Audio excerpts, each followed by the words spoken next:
తెలంగాణ రాష్ట్ర ప్రభుత్వం పక్షాన ఉదయము మన గవర్నర్ గారిని కలిసి 9వ తేదీ నాడు తెలంగాణ తల్లి విగ్రహ ఆవిష్కరణ డాక్టర్ బిఆర్ అంబేద్కర్ గారి సచివాలయంలో శంకుస్థాపన దానికి సంబంధించినటువంటి ప్రారంభోత్సవం చేసుకునే సందర్భంగా రమ్మని ఆహ్వానించినాం. దాని తదుపరి మన రాష్ట్రం నుంచి ప్రాతినిధ్యం వహించినటువంటి కేంద్ర మంత్రి కిషన్ రెడ్డి గారిని కలిసి ప్రభుత్వం పక్షాన వారికి కూడా ఆహ్వానించడం జరిగింది.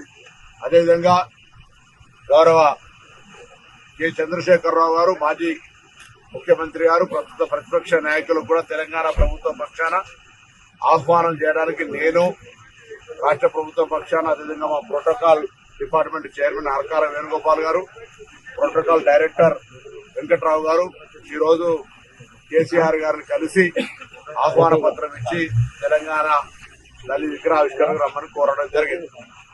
ఈ సందర్భంగా తెలంగాణ తల్లికి సంబంధించినటువంటి విగ్రహావిష్కరణ కాబట్టి ప్రభుత్వం పక్షాన మర్యాదగా మాకుండబడేటువంటి సమాజంలో తెలంగాణ వారిని అందరినీ కూడా గౌరవించుకోవాలనే ఉద్దేశంతో అందరినీ కూడా ఇందులో భాగస్వాములు చేయాలని చెప్పి వారికి ఆహ్వానించడం జరిగింది. రమ్మని చెప్పినాం, ఆహ్వానించినాం.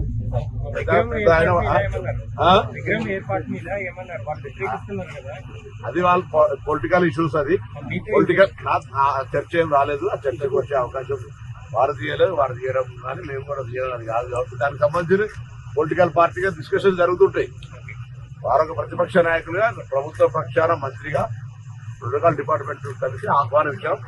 ఆహ్వానం మేరకు మాత్రమే పరిమితం ఇది, అంతే తప్ప దానికి సంబంధించిన రాజకీయ చర్చ కానీ లేదా ఇంకెద్దరు డిస్కషన్ ఏం లేదు. కర్టసీ వారు భోజన సమయంలో వచ్చినారు కాబట్టి వారు భోజనం చేయమన్నారు.